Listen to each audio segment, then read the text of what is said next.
친구들과 함께 치킨을 시켜 먹는다고 생각해보세요. 한 명이 3만원짜리 피자를 혼자 사 먹기엔 부담스럽지만 5명이 6,000원씩 모으면 충분히 맛있는 피자를 나눠 먹을 수 있습니다. 더 놀라운 것은 각자 따로 음식을 사는 것보다 훨씬 다양한 메뉴를 즐길 수 있다는 점이죠. 피자도 시키고 스파게티도 시키고 치킨 텐더까지 주문할 수 있는 거예요. 이게 바로 분산 투자의 힘입니다. 투자의 세계에서도 바로 이런 원리가 적용됩니다. 여러 사람이 돈을 모아서 함께 투자하는 방식, 바로 펀드의 핵심 개념이죠.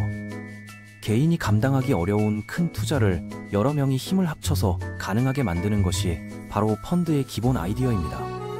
이런 집단 투자 방식이 왜 이렇게 인기를 얻고 있는지, 그리고 어떤 종류들이 있는지 차근차근 살펴보겠습니다. 먼저 펀드의 작동 방식을 좀 더 구체적으로 설명해 드릴게요. 예를 들어 100명의 투자자가 각각 100만원씩 내서 총 1억 원의 자금을 모았다고 가정해 봅시다. 이 돈으로 SK하이닉스 주식 50%, 삼성전자 주식 30%, 현대자동차 주식 20%를 구매했다면 각 투자자는 이 세 회사의 주식을 간접적으로 소유하게 되는 거죠. 만약 이 주식들의 가치가 전체적으로 10% 올랐다면 각 투자자의 100만 원도 110만 원이 되는 것입니다. 반대로 5% 떨어졌다면 95만 원이 되겠죠. 이처럼 펀드는 여러 투자자의 돈을 하나로 합쳐서 다양한 자산에 투자하고 그 결과를 투자 비율에 따라 나누어 갖는 시스템입니다. 물론 실제로는 이보다 훨씬 복잡한 계산과 절차가 있지만 기본 원리는 이와 같다고 보시면 됩니다. 펀드 투자의 가장 큰 장점은 위험 분산 효과입니다. 계란을 한 바구니에 담지 말라는 유명한 투자 격언이 있죠. 만약 여러분이 가진 전체 투자금을 한 회사의 주식에만 넣었는데 그 회사가 어려움에 처한다면 큰 손실을 볼 수 있습니다. 하지만 펀드를 통해 50개, 100개 또는 그 이상의 다양한 회사에 분산 투자한다면 한두 개 회사에서 문제가 생겨도 전체적인 영향은 제한적이겠죠. 또한 개인 투자자가 직접 접근하기 어려운 해외 주식이나 채권, 부동산 같은 자산에도 펀드를 통해 간접적으로 투자할 수 있습니다. 전문가가 운용하는 경우에는 개인이 하기 어려운 심층적인 분석과 시장 조사를 바탕으로 투자 결정을 내리기도 하죠. 인덱스 펀드에 대해 본격적으로 알아보겠습니다. 많은 투자 전문가들이 초보자에게 가장 먼저 추천하는 투자 방법이 바로 인덱스 펀드예요. 인덱스라는 것은 특정 시장이나 경제 부문을 대표하는 주식들의 목록이라고 생각하시면 됩니다. 가장 유명한 예가 S&P 500 인덱스인데 이는 미국의 대형 우량 기업 500개를 시가총액 기준으로 선별해서 만든 목록이에요. 애플, 마이크로소프트, 아마존, 구글, 테슬라 같은 우리가 잘 아는 글로벌 기업들이 모두 여기에 포함되어 있습니다. 인덱스 펀드는 이런 목록에 있는 주식들을 그 비중 그대로 구매해서 인덱스와 동일한 성과를 내는 것을 목표로 합니다. 인덱스 펀드의 핵심 철학은 시장을 이기려고 노력하지 않는다는 점입니다. 대신 시장 전체의 평균적인 성과에 만족하는 거죠. 1970년부터 2020년까지 50년 동안 S&P 500의 연평균 수익률은 약 10% 정도였어요. 물론 중간에 2008년 금융위기나 2020년 코로나19 같은 큰 충격으로 크게 떨어진 시기도 있었지만 결국 회복하고 더 높이 올라갔습니다. 인덱스 펀드는 이런 장기적인 경제 성장에 동참하는 가장 간단하고 확실한 방법 중 하나라고 할 수 있습니다. 인덱스의 종류는 정말 다양합니다. S&P 500 외에도 기술 기업들이 많이 상장된 나스닥 인덱스가 있고 30개 대형 산업 기업을 추적하는 다우존스 산업 평균 지수도 있어요. 소형 기업들만 모은 러셀 2000 인덱스, 미국 전체 주식 시장을 포괄하는 토털 스톡 마켓 인덱스, 그리고 미국이 아닌 해외 선진국 기업들을 모은 EAFE 인덱스도 있습니다. 최근에는 ESG 환경, 사회, 지배구조 기준을 만족하는 기업들만 모은 인덱스나 특정 산업 분야에 특화된 섹터별 인덱스들도 많이 생겨나고 있어요. 이처럼 투자자의 다양한 선호와 투자 목표에 맞춰 선택할 수 있는 옵션이 풍부하다는 것이 인덱스 펀드의 또 다른 장점입니다. 인덱스 펀드의 가장 큰 매력 중 하나는 바로 저렴한 관리 비용입니다. 일반적으로 연간 관리비가 0.05%에서 0.30% 수준으로 매우 낮아요. 1,000만 원을 투자했다면 1년에 5,000원에서 3만 원 정도만 수수료로 내면 되는 거죠. 왜 이렇게 저렴한가요? 펀드 매니저가 어떤 주식을 사고 팔지 고민할 필요가 없기 때문입니다. 이런 낮은 비용은 장기 투자에서 엄청난 차이를 만들어냅니다. 복리 효과 때문에 작은 수수료 차이도 10년, 20년이 지나면 큰 금액 차이로 벌어지거든요. 인덱스 펀드의 거래 방식은 일반 주식과는 조금 다릅니다. 주식은 시장이 열려있는 동안 언제든지 실시간으로 사고 팔 수 있지만 인덱스 펀드는 하루에 한 번만 거래가 이루어져요. 구체적으로는 오후 4시 미국 증시가 마감된 후에 그날의 순자산 가치 NAV가 계산되고 이 가격으로 모든 매매 주문이 처리됩니다. 순자산 가치는 펀드가 보유한 모든 자산의 시장 가치에서 운영 비용을 빼고 총 주식수로 나눈 값이에요. 예를 들어 오전 10시에 매수 주문을 넣어도 실제 매매는 오후 4시 이후에 그날의 마감 가격으로 이루어지는 것이죠. 이런 방식이 불편해 보일 수 있지만 장기 투자자에게는 큰 문제가 되지 않습니다. 뮤추얼 펀드는 인덱스 펀드와 비슷하지만 중요한 차이점이 있습니다. 가장 큰 차이는 적극적 운용 방식이에요. 전문 펀드 매니저가 시장 분석, 기업 실적 연구, 경제 전망 등을 종합해서 어떤 주식을 사고 팔지 능동적으로 결정합니다. 목표는 단순히 시장 평균을 따라가는 것이 아니라 시장을 능가하는 더 높은 수익률을 달성하는 것이죠. 이론적으로는 전문가의 전문성과 노하우를 활용해서 더 큰 이익을 얻을 수 있다는 매력적인 아이디어입니다. 실제로 워렌 버핏, 피터 린치 같은 전설적인 투자자들이 운용한 뮤추얼 펀드는 수십 년간 시장을 크게 앞서는 성과를 기록하기도 했어요. 하지만 뮤추얼 펀드에는 몇 가지 단점도 있습니다. 첫 번째는 높은 관리 비용이에요.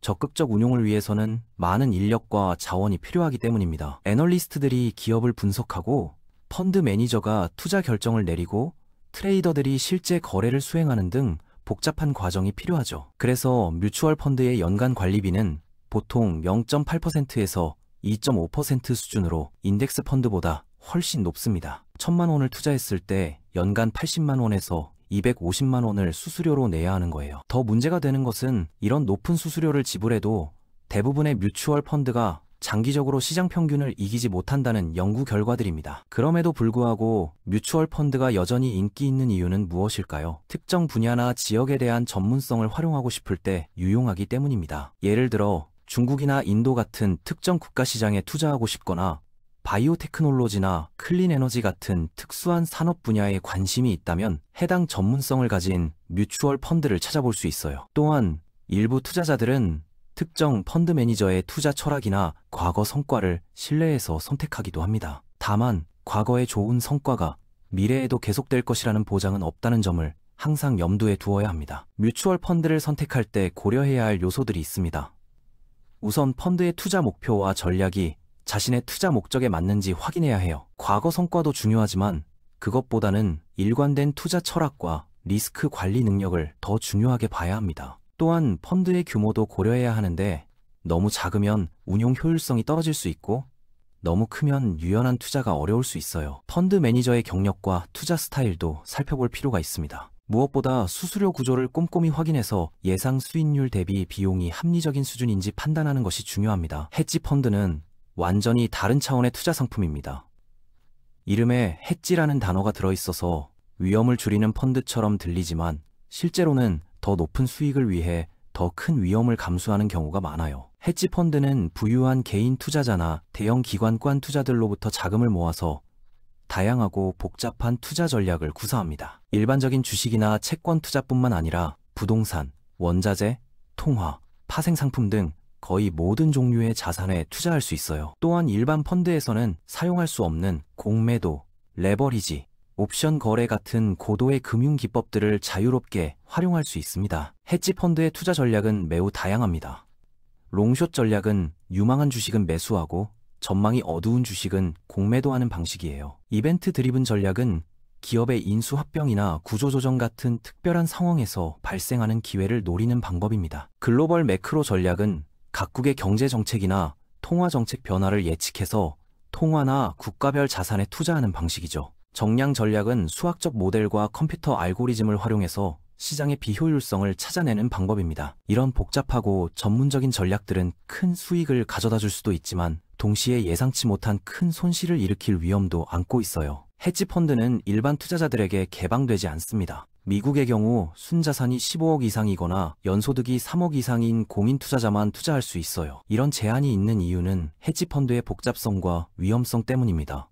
고위험 투자를 감당할 수 있는 재정적 여유가 있는 사람들만 참여하라는 의미죠. 또한 최소 투자 금액도 보통 1억에서 15억 이상으로 매우 높습니다. 투자 기간에도 제약이 있어서 보통 1년에서 3년 정도는 돈을 빼낼 수 없는 락업 기간이 있어요. 이런 여러 제약 조건들이 헤지 펀드를 일반인들에게는 접근하기 어려운 투자 상품으로 만드는 요인들입니다. 헤지 펀드의 수수료 구조도 독특합니다. 유명한 2와 20 모델을 사용하는데 연간 관리비 2%와 성과 보수 20%를 의미해요. 예를 들어 1억 원을 헤지 펀드에 투자해서 1년 후에 1억 2천만 원이 되었다면 관리비로 200만 원 2%, 성과 보수로 400만 원, 수익 2천만 원의 20%를 총 600만 원을 수수료로 내야 합니다. 상당히 높은 수수료죠? 그래서 헤지 펀드는 이런 높은 수수료를 정당화할 수 있을 만큼 뛰어난 수익률을 목표로 합니다. 실제로 여러 유명한 헤지 펀드들은 수십 년간 연평균 15에서 20%의 놀라운 수익률을 기록하기도 했어요. 하지만 모든 헤지 펀드가 이런 성과를 내는 것은 아니고 큰 손실을 기록하는 경우도 적지 않습니다. 마지막으로 ETF에 대해 자세히 알아보겠습니다. ETF는 익스체인지 트레이드 펀드의 줄임말로 우리말로는 상장지수 펀드라고 부릅니다. ETF는 인덱스 펀드와 개별 주식의 장점을 결합한 상품이라고 할 수 있어요. 인덱스 펀드처럼 다양한 자산에 분산 투자하면서도 개별 주식처럼 거래소에서 언제든지 매매할 수 있는 유연성을 제공합니다. 이런 특성 때문에 ETF는 최근 몇 년간 폭발적인 인기를 얻고 있으며 전 세계 ETF 시장 규모는 수조 달러에 달할 정도로 성장했어요. 특히 개인 투자자들 사이에서 ETF의 인기는 날로 높아지고 있습니다. ETF의 가장 큰 장점은 실시간 거래가 가능하다는 점입니다. 일반적인 인덱스 펀드는 하루에 한 번 장 마감 후에만 거래되지만 ETF는 주식처럼 시장이 열려있는 동안 언제든지 사고 팔 수 있어요. 아침에 중요한 뉴스를 보고 투자 결정을 내렸다면 바로 그 순간에 거래할 수 있는 거죠. 또한 ETF는 현재 가격을 실시간으로 확인할 수 있어서 투자자들이 정확히 얼마에 사고 파는지 알 수 있습니다. 이런 투명성과 유연성이 많은 투자자들에게 ETF가 매력적인 이유 중 하나예요. ETF의 수수료도 상당히 매력적입니다. 대부분의 ETF는 수동적으로 운용되기 때문에 관리비가 매우 낮아요. 일반적으로 연간 관리비가 0.08%에서 0.85% 수준으로 인덱스 펀드와 비슷하거나 약간 높은 정도입니다. 적극적 운용 뮤추얼 펀드보다는 훨씬 저렴하죠.